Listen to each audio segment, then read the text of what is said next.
Good morning po and welcome to 5th generation Navi Shop. Welcome to another unboxing and testing.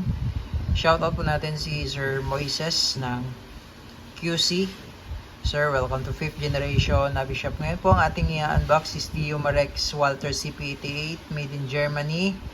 Licensed by Walter. Comes with hard case. Kasama na po itong case na ito. This is nickel finish. Meron din po tayong available na all black. Ayan.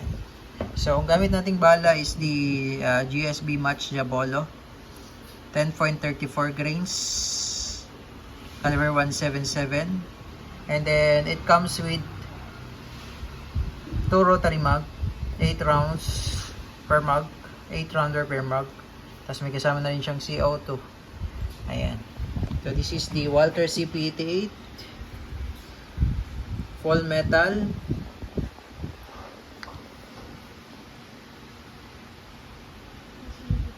Serial number Karl Walter.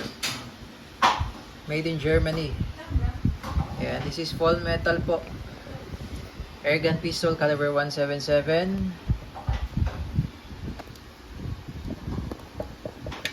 Ito po yung ating gamit na bala. Lead pellets 177. Mas mabigat po ito kumpara dun sa ginamit natin nung una na 7.56. This one is 10.34 grains. Ayan, GSB Match. Magandang klaseng bala po ito. Ayan, ang kagandahan nito pagka niload mo dito sa rotary mag. Ayan, load tayo. Pulido kasi yung pagkagawa ni GSB. Ayan. So, wala talaga siyang nakausli. Ayan. Wala talaga nakausli. Talaga maganda. Magandang GSB. Maganda rin naman yung gamo or yung crossman. Basta as long as imported pellets po ang gagamitin natin. Huwag po tayong gumamit ng mga local pellets. Gawang local po na pellets kasi po pwede pong bumara. Iba po ang diameter size nila, sir. Ayan. Then pag maglo-load kayo ng pellet, sir, make sure na wala talagang naka-usli dyan.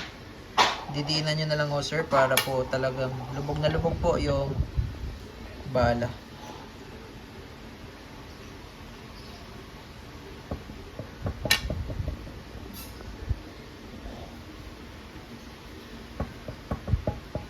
Ayan po.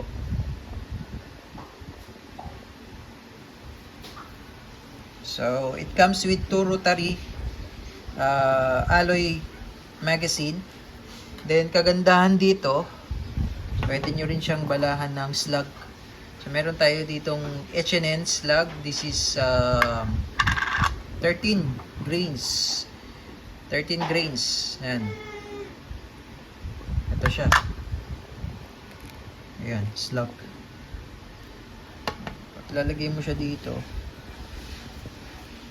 yeah, ito yung naka-load na slug. May isang load na slug dyan. Ay, hindi pala yan slug. So, lagyan natin ng slug. Yung slug po, hindi pa po yun kasama sa package, sir. Hindi po yun yung kasama na bala. So, pagka slug ang ilagay mo, didiinan mo siya, sir, para pumasok talaga yung slug. Kapag ito pong slug ang gagamitin nyo po. Ito po ay sold separately po yung slug natin. Ayan, slug. Yan, itong dulo kasi ng slug, nag-i-expand po yan. Meron siyang pin. Parang butas, Yan, pag dumaan po yan sa barrel, bumubuka po yan. Yan, bumubuka. Kaya malaki yung tama. Slug. Yung slug. 13 grains po ang slug. Slug HP. Ayan. So, sa paglo-load po, ayusin ko lang po yung camera natin. Ayan. Tapos sa paglo-load po ng pellet, ito po yung release. Ayan. Release. Tapos, pasok nyo lang po itong rotary mag. Yan, ganyan po yung paharap. Ganyan po. Ayan. Tapos lock. Ayan. Tapos ito po yung safety. Ayan, safety. Ayan, naka-safe po siya ngayon. Ayan. Ayan naman yung fire. So, pwede siyang single and double action. Ayan po yung single action. Single action po yan. Ito naman, wala naman po itong CO2. So, hindi siya puputok. Wala naman siyang CO2. Yan yung single action. Tapos, pwede mo siyang i-decock, sir. Ayan, pwede mo siyang i-decock. Halimbawa, binaba mo yung hammer. Pwede mo siyang i-decock. Bali, pag di-decock po, ibaba mo lang yung hammer muna. Ayan, baba mo yung hammer. Tapos, click mo yung trigger. Then, release. Ayan, ulitin ko po, no? Pag binaba mo siya, tapos pag i-decock mo, baba mo lang yung hammer. Baba. Tapos, release ng trigger. Pitik ang trigger. Then, release. Dahan-dahan lang. Yan yung decocking, sir. Ayan. Tapos, pag maglolodo kayo ng CO2, ito po sa kabila. Ito. Pupush nyo lang o yan. Push. Ayan. Push nyo po. Hanggat sa umangat po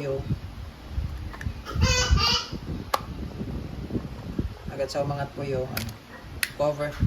Ayan. Pag pinupush nyo po yan, ito po yan yung umaangat po. Ayan.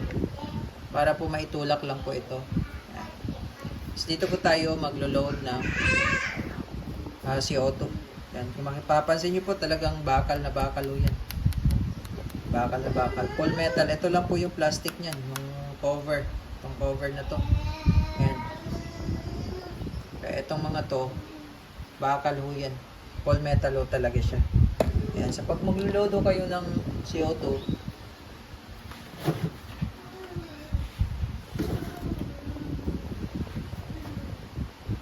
ito, may free naman po siyang silicone oil. So, bali patakan nyo lang po yung ito. Ayan, so may valve. Konting silicone oil lang po. Tapos, pasok natin yung CO2. Tapos, lagay po natin sa open position po muna. Ayan. So, ayan yung power position. Yan po yung open position. Lagay natin yung CO2. Tapos higpitan lang natin to. So, iikot nyo lang po. Ang ikot po nito ay clockwise. Yan. Hanggang sa humigpit po siya dito sa may CO2. Yan. Pag mahigpit na po siya, yan, pwede na po nating ilagay sa power position. Ito. Lagay nyo lang siya. Para po pagka pinasok nyo siya dito, ito po, maitutulak nyo doon. Hanggat sa mabubutas niya po yung CO2. So, lagay na po natin. Ayan. Yan po yung power position. Okay? Tapos, balik lang muna natin yung cover. So, ito lang po. Ilalapat nyo lang po dito. Ito. Ayan. Ito.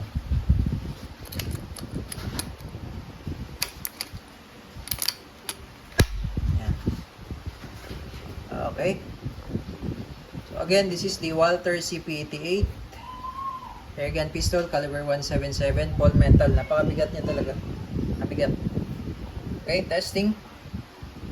Testing na rin po natin yung isang mag bala. Lagyan lang natin ng bala.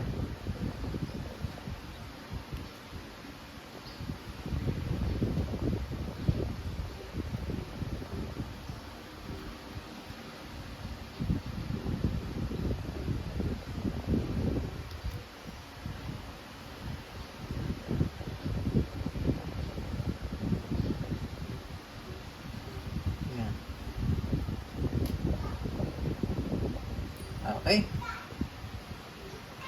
Walther CP88, testing, single action po tayo, sir. Lagyan natin. Sagad lang ho, no? Babaan nyo lang sagad sa dulo. Yan po yung single action. Okay. Firing.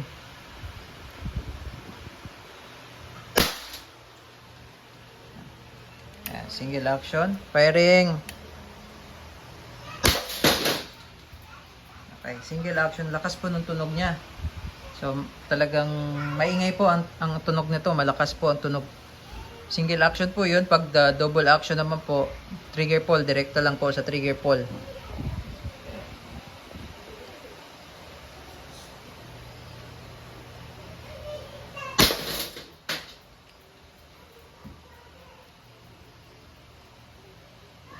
Pagka hindi nyo po makakalabit, so pwede nyo pong i-release. Release nyo muna. Lagay nyo muna sa safe. Baka po kasi kumalang yung pellet. Yan, katulad po niya, no? Meron po siyang kumalang, ayan, no? May umusli pala, no? Umusli. So, ang gawin nyo na lang, yan, no? Katulad niya, no? May umusli po, ayan, no? Ayan, ayan. So, ang gawin nyo po, ididiin nyo lang po yan. Papasok. So, make sure lang po na nakapasok po lahat ng pellet. Kasi pagka medyo nakaangat po yan, pwede pong kumalang yan. Kaya pag kinalabit nyo siya, matigas. Kasi nga po, kumalang yung pellet. Ayan. Okay? So, ganun lang po ang gagawin nyo pagka hindi nyo po nakakalabit.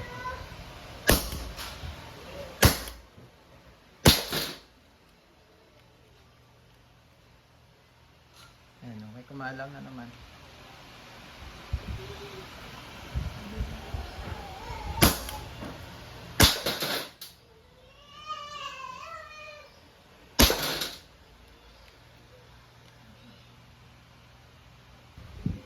Okay, so ayun po, Walther CP88 airgun pistol.